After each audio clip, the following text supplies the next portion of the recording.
में हमें नल को दिखाया जाता है जो क्लिंटार प्लेनेट पर कैद था। क्लिंटार प्लेनेट सिम्बियोट की बनाई हुई एक जेल थी जिसे खास तौर पर नल को कैद करने के लिए बनाया गया था। नल अंधकार का राजा था जिसने ही सिम्बियोट्स को बनाया था, पर उसकी ही क्रिएशन ने उसे कैद कर लिया। नल हमें बताता है कि मुझसे कोई भी नहीं बच सकता, मैं अंधेरे का देवता हूँ। काफी समय पहले लाइट ने उसकी सल्तनत को राख कर दिया और उसके बनाए गए सिम्बियोट ने उसे धोखा दिया और मुझे इस जगह पर कैद कर दिया। पर अब कोडेक्स क्रिएट हो चुका है और यही मेरी आजादी की चाबी है जिससे इस जेल का ताला खुलेगा। और वो अपने बनाए जीनोफेसिस को ब्रह्मांड के सभी कोनों में कोडेक्स को ढूंढने के लिए कहता है और ने बताता है कि जब मैं आजाद हो जाऊंगा तो मैं ब्रह्मांड के सभी ग्रहों को राख कर दूंगा और सभी सिम्बियोट को मिटा दूंगा। और अब वो इंटरडाइमेंशनल पोर्टल को ओपन कर देता है जिससे जेनोफेस अब कोडेक्स को ढूंढने के लिए निकल जाते हैं। अब हम एडी को देखते हैं जो मेक्सिको के एक बार में बैठा हुआ था। एडी इस समय जिस बार में बैठा हुआ था वो बार एडी के यूनिवर्स का नहीं था बल्कि मार्वल कॉमिक यूनिवर्स का था, क्योंकि स्पाइडरमैन नो वे होम मूवी में डॉक्टर स्ट्रेंज ने जब स्पाइडरमैन की आइडेंटिटी को हाइड करने के लिए मैजिक स्पेल किया था तो एडी भी वेनम के साथ अपने यूनिवर्स से टेलीपोर्ट होकर मार्वल कॉमिक यूनिवर्स में आ गया था। बार टेंडर से एडी को थेनोस और मार्वल के बाकी सुपर हीरो के बारे में पता चलता है, लेकिन इससे पहले कि वो एमसीयू हीरोज के बारे में और अधिक जान पाता, डॉक्टर स्ट्रेंज के मैजिकल स्पेल की वजह से वो अपने यूनिवर्स में वापस आ जाता है। लेकिन वेनम सिम्बियोट का एक छोटा सा टुकड़ा एमसीयू में ही रह जाता है। अपने यूनिवर्स में एडी उसी बार में खुद को पाता है जिस बार में वो एमसीयू में था, लेकिन एडी के यूनिवर्स के बार टेंडर के बाल एमसीयू वाले बार टेंडर के बाल से बड़े थे। वेनम एडी से कहता है कि हमें चढ़ गई है, अब मैं तुम्हारे लिए एक स्पेशल ड्रिंक बनाऊंगा और वो एडी को कंट्रोल करके एक अच्छी सी ड्रिंक बनाने लगता है। पर इसमें वेनम अपने टेंटिकल से पूरे बार को बर्बाद कर रहा था और वो बार टेंडर टेंटिकल को देखकर हैरान था। एडी वेनम से कहता है कि मुझे दारू नहीं बल्कि पानी पीना है, तो वेनम कहता है कि हम मर्द है, हम पानी नहीं पीते और वो उसके लिए एक ड्रिंक को जल्दी से तैयार कर देता है। बार टेंडर को यह सब देखकर लग रहा था कि वो खुद नशे में है। एडी ग्लास लेकर जब वहाँ से जाने लगता है तो टीवी में न्यूज देखता है जिसमें बताया जा रहा था कि पुलिस अभी भी एडी ब्रोक को डिटेक्टिव पेट्रिक की अचानक हुई मौत के बारे में पूछताछ करने के लिए ढूंढ रही है, क्योंकि पुलिस को शक था कि एडी ने उसे मारा है। एडी ने न्यूज सुनकर परेशान होता है। वेनम भी उसे कहता है कि हम मेक्सिको में है और यहाँ भी ये न्यूज दिखाई जा रही है, तो तुम्हारे शहर में तो हर जगह हमारे पोस्टर लगे होंगे, इसीलिए हम सैन फ्रांसिस्को वापस नहीं जा सकते। एडी कहता है कि मैं जिंदगी भर यहाँ सैन फ्रांसिस्को में चिपकर नहीं रह सकता और वो न्यूयॉर्क जाने का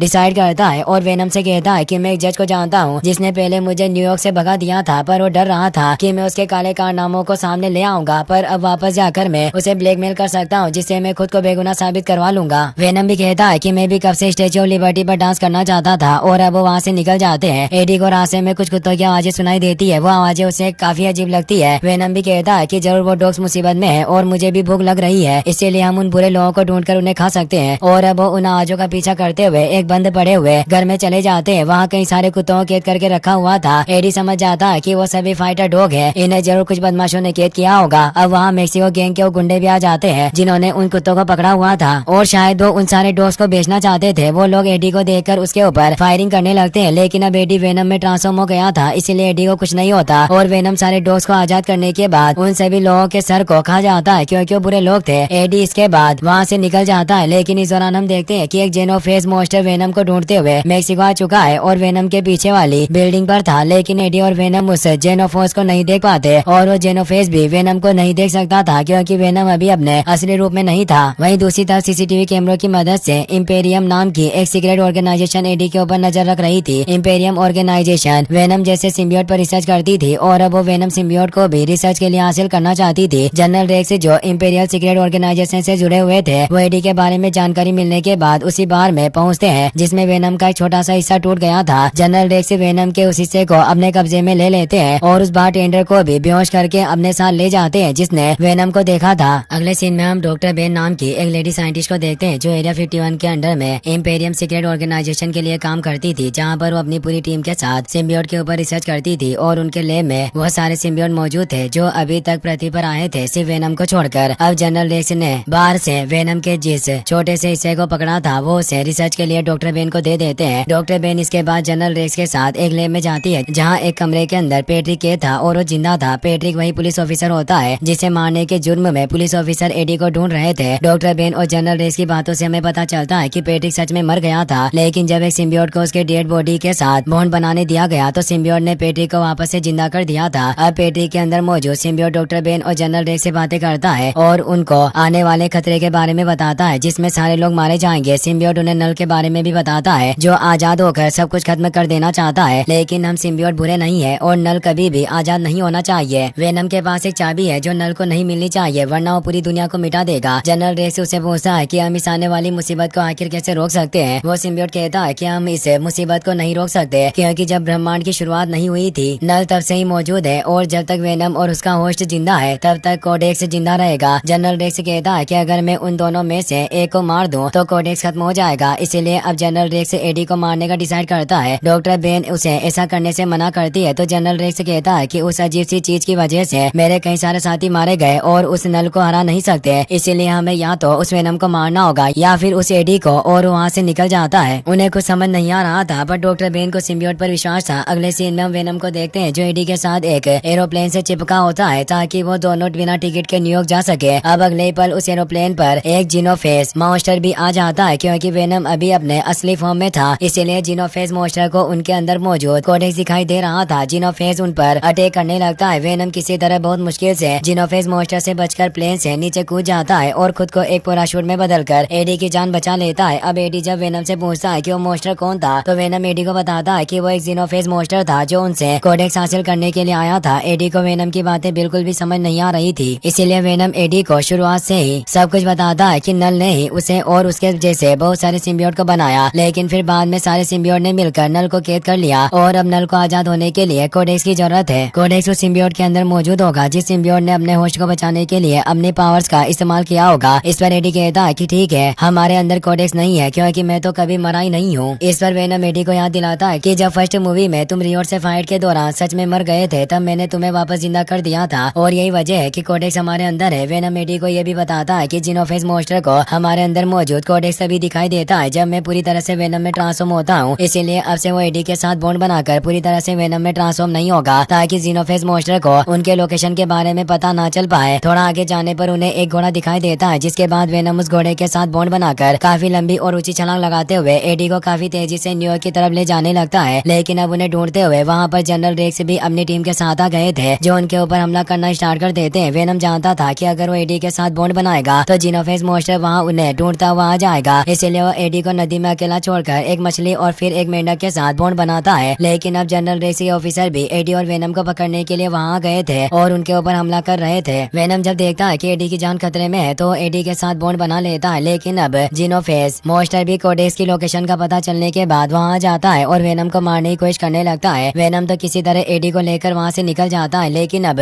जीनोफेस मॉन्स्टर जनरल रेक्स के कई सोल्जर्स को मार देता है। जनरल रेक्स जीनोफेस मॉन्स्टर को देखकर पूरी तरह से हैरान थे और साथ ही वेनम और एडी के ऊपर गुस्सा भी थे। वहीं दूसरी तरफ हम एडी को देखते हैं जो वेनम के साथ जब न्यूयॉर्क की तरफ आगे बढ़ रहा होता है, तो इस दौरान उसकी मुलाकात मार्टिन नाम की एक आदमी से होती है जो अपनी पूरी टीम के साथ कार से न्यूयॉर्क जा रहा था। मार्टिन से बात करके एडी को पता चलता है कि मार्टिन को एलियन देखने और उनके बारे में जानने का बहुत शौक है, इसलिए वो अपनी पूरी फैमिली के साथ एरिया 51 घूमने जा रहा था क्योंकि उसने सुना था कि एरिया 51 में एलियन के ऊपर रिसर्च किया जाता है। अब एडी भी मार्टिन को ज्वाइन कर लेता है। मार्टिन एडी को खाना खाने को देता है और उसे अपने साथ न्यूयॉर्क सिटी तक ले जाने के लिए राजी हो जाता है। जल्दी मार्टिन की फैमिली के साथ एडी न्यूयॉर्क सिटी पहुंच जाता है। एडी को न्यूयॉर्क में छोड़ने के बाद मार्टिन अपनी फैमिली के साथ एरिया 51 की तरफ निकल पड़ता है। वहीं दूसरी तरफ एडी वेनम की मदद से अपना ड्रेस बदलकर एक कैसीनो में जाता है जहां पर उसकी मुलाकात मिसेस चेन से होती है। मिसेस चेन एडी से मिलकर बहुत खुश होती है और उसे अपने साथ डांस करने के लिए कहती है। एडी डांस करने से मना कर देता है, लेकिन वेनम उसे डांस करने देता है। लेकिन मिसेस चेन के साथ डांस करने के दौरान एक्साइटेड होकर एडी की बॉडी में वेनम ट्रांसफॉर्म हो जाता है। वेनम के ट्रांसफॉर्म होते ही वहाँ पर जीनोफेस मॉन्स्टर आ जाता है क्योंकि अब वो एडी की बॉडी में कोडेक्स को साफ साफ देख सकता था। वेनम जब देखता है कि जीनोफेस मॉन्स्टर वहाँ गया है तो वापस से नॉर्मल हो जाता है, जिसकी वजह से जीनोफेस मॉन्स्टर उन्हें नहीं ढूंढ पाता और वापस चला जाता है। जीनोफेस मॉन्स्टर तो वहाँ से वापस चला जाता है, लेकिन अब वहाँ पर जनरल रेक्स की टीम उन्हें ढूंढते हुए आ गए थे जो एडी को बेहोश करने के बाद एक एडवांस डिवाइस की मदद से वेनम को एडी की बॉडी से बाहर निकाल लेते हैं और उसे एक कंटेनर में कैद करके उन दोनों को अपने साथ एरिया 51 में मौजूद इंपेरियम ऑर्गेनाइजेशन के सीक्रेट लैब में ले आते हैं। अब एडी को जब होश आता है तो वो खुद को इंपेरियम ऑर्गेनाइजेशन के एक लैब में पाता है। कुछ ही समय बाद वहाँ पर जनरल रेक्स भी आ जाते हैं जो इस समय काफी गुस्से में थे। जनरल रेक्स एडी के पास जाते हैं और उसे शूट कर देते हैं क्योंकि उन्हें लग रहा था कि वेनम की वजह से ही जीनोफेस यहाँ आए हैं और उनकी वजह से उसके टीम के साथी मारे गए। पर गोली लगने के बाद भी एडी को कोई फर्क नहीं पड़ता क्योंकि डॉक्टर बेन के असिस्टेंट सेडी ने पहले से ही वेनम के कंटेनर को खोल दिया था, जिसकी वजह से वेनम उसकी बॉडी से होते हुए एडी की बॉडी में चला जाता है, जिसकी वजह से एडी वेनम में ट्रांसफॉर्म हो जाता है। एडी के वेनम में ट्रांसफॉर्म होने की वजह से जीनोफेस मॉन्स्टर को उनके लोकेशन के बारे में पता चल जाता है और वो एडी वेनम को मारकर कोडेक्स हासिल करने के लिए उस जगह जगह पर आ जाता है। एरिया 51 के अंदर मौजूद डॉक्टर बेन की सीक्रेट लैब में आने के बाद जीनोफेज मॉन्स्टर चारों तरफ तबाही मचाना स्टार्ट कर देता है। जीनोफेज मॉन्स्टर जनरल रेस के सैनिकों को मार रहा था, जिसे देखकर डॉक्टर सेडी वहाँ लैब में बंद सारे सिम्बियोट के कंटेनर को खोल देती है ताकि सारे सिम्बियोट वेनम के साथ मिलकर जीनोफेज मॉन्स्टर का सामना कर सके और उसे हरा सके, क्योंकि जीनोफेज मॉन्स्टर काफी ज्यादा पावरफुल मॉन्स्टर था। अपने अपने कंटेनर से आजाद होने के बाद सारे सिम्बियोट अपने आसपास के लोगों के साथ बॉन्ड बनाना शुरू कर देते हैं और जीनोफेज मॉन्स्टर को रोकने के लिए उसके ऊपर हमला करने लगते हैं। सारे सिम्बियोट के पास अलग अलग पावर थी और अब सारे सिम्बियोट मिलकर जीनोफेज मॉन्स्टर को मारने की कोशिश करने लगते हैं। जीनोफेज मॉन्स्टर से फाइट के दौरान बहुत सारे सिम्बियोट मारे भी जाते हैं। जीनोफेज मॉन्स्टर काफी ज्यादा पावरफुल थे और वो सिम्बियोट को निकल रहे थे। एडी ये सब देखकर वहाँ से बाहर की तरफ भागने लगता है, जिसकी वजह से जीनोफेज मॉन्स्टर भी एडी का पीछा करते हुए बाहर की तरफ आ जाता है। लेफ्ट से बाहर आने पर एडी देखता है कि वहाँ पर मार्टिन भी अपनी फैमिली के साथ एलियन देखने के लिए आया हुआ था। एडी जब देखता है कि जीनोफेज मॉन्स्टर की वजह से मार्टिन और उसकी फैमिली को खतरा है, तो जल्दी से उनके पास आ जाता है और उन्हें वहाँ से एक सेफ जगह पर ले जाता है ताकि उन्हें किसी प्रकार का नुकसान ना हो। अब सारे सिम्बियोट जो आजाद हो चुके थे वो अपने आसपास के लोगों के साथ बॉन्ड बनाकर एक साथ मिलकर जीनोफेज मॉन्स्टर से लड़ने लगते हैं और उस पर भारी पड़ने लगते हैं। हालांकि इस दौरान जीनोफेज मॉन्स्टर से लड़ते हुए कई सिम्बियोट मारे भी जाते हैं, जिन्हें जीनोफेज मॉन्स्टर निगल जा रहे थे। जीनोफेज मॉन्स्टर इसके बाद जोर से चिल्लाने लग जाता है और अपने साथियों को बुलाने लगता है, जिससे अगले ही पल वहाँ पर बहुत सारे पोर्टल खुलने लगते हैं, जिनमें से और भी जीनोफेज मॉन्स्टर वहाँ जाते हैं और वो सभी मिलकर सिम्बियोट आर्मी पर भारी पड़ने लगते हैं। जीनोफेज मॉन्स्टर से फाइट के दौरान अब एडी और वेनम भी घायल हो गए थे। वेनम अब एडी को एक सुरक्षित जगह पर लाता है और उसे समझाता है कि यह सब रोकने के लिए उन्हें कोडेक्स को खत्म करना ही होगा, और ऐसा वेनम खुद को खत्म करके करना चाहता था, क्योंकि एडी और वेनम में से किसी के भी मरने पर कोडेक्स भी खत्म हो जाएगा। वेनम ये समझ चुका था कि जब तक वो दोनों जिंदा रहेंगे और कोडेक्स उनके पास रहेगा, नल जीनोफेज मॉन्स्टर को कोडेक्स हासिल करने के लिए पृथ्वी पर बेचता रहेगा। वेनम इसके बाद एडी के साथ बॉन्ड बनाकर आखिरी बार जीनोफेज मॉन्स्टर के सामने जाता है और उन सभी को एक जगह पर इकट्ठा करके खुद को एडी की बॉडी से अलग कर लेता है और सारे जीनोफेज मॉन्स्टर को अपने अंदर समाकर उसे एसिड चेंबर के पास लेकर जाता है, जिस एसिड को एरिया 51 को खत्म करने के लिए तैयार किया गया था। अब जनरल रेक्स एक बटन प्रेस करते हैं, जिससे वेनम और सारे जीनोफेज मॉन्स्टर के ऊपर वो लिक्विड एसिड गिरने लगता है और वो सभी तड़प तड़प कर मरने लगते हैं। अब वो खतरनाक एसिड वहाँ पर चारों तरफ गिरना शुरू हो गया था, इसलिए वेनम एडी को बचाने के लिए उसके ऊपर मेटल का एक कवर ढक देता है, जिससे एडी की जान बच सके। एडी अपने आंखों के सामने वेनम को मरते हुए देख रहा था और वो चाहकर भी कुछ भी नहीं कर सकता था। अब जनरल रेक्स एक बम ब्लास्ट करके खुद को और वेनम के साथ ही सारे जीनोफेज मॉन्स्टर को खत्म कर देते हैं। अब वहाँ पर चारों तरफ ब्लास्ट होने लगते हैं और वो पूरी जगह तबाह होना शुरू हो जाती है। डॉक्टर बेन अपने असिस्टेंट के साथ वहाँ से भाग रही थी, पर वो इतने फास्ट नहीं थे और सैंडी भी नीचे गिर चुकी थी, जिससे अब डॉक्टर अपने पास मौजूद आखिरी सिम्बियोट अगोनी को खुद के साथ बॉन्ड बनाने देती है, जिसके बाद वो एक हाई स्पीड वाली फीमेल सिम्बियोट में बदल जाती है और अपने स्पीड की मदद से अपने असिस्टेंट सैंडी को बचा लेती है। डॉक्टर बेन देखती है कि अब उनका वो हाथ जो बचपन में बिजली गिरने की वजह से पैरालाइज हो गया था, वो सिम्बियोट के साथ बॉन्ड बनाने की वजह से पूरी तरह से ठीक हो गया है। अब एरिया 51 आग के धमाकों की वजह से पूरी तरह से डिस्ट्रॉय हो चुका था। इसके बाद हम एडी को देखते हैं, जो अभी भी जिंदा था, क्योंकि वेनम ने एडी को बचाने के लिए उसे एक मेटल कवर से ढक दिया था। अब एडी की जब आँख खुलती है तो खुद को हॉस्पिटल में पाता है, जहाँ पर एक मिलिट्री ऑफिसर एडी को बताता है कि उसकी बहादुरी और वेनम के साथ मिलकर लोगों की जान बचाने की वजह से गवर्नमेंट ने उसके ऊपर लगे सारे चार्जेस को वापस ले लिया है और अब वो पूरी तरह से आजाद है और कहीं भी आ जा सकता है, लेकिन उसे एरिया 51 वाली घटना को एक राज रखना होगा। इसके बाद हम नल को देखते हैं, जो बोलता है कि वेनम के मरने के बाद वो जल्दी आजाद होगा और सारे प्लेनेट और लोगों को खत्म कर देगा, क्योंकि अब उसे रोकने वाला कोई भी नहीं है। इसी के साथ ये मूवी यहीं पर खत्म हो जाती है। गाइस, अगर आपको ये मूवी पसंद आई हो तो इस वीडियो को लाइक कर देना और एक्सप्लेनर रोहित व्लॉग्स चैनल को सब्सक्राइब करना ना भूलें। Thanks for watching.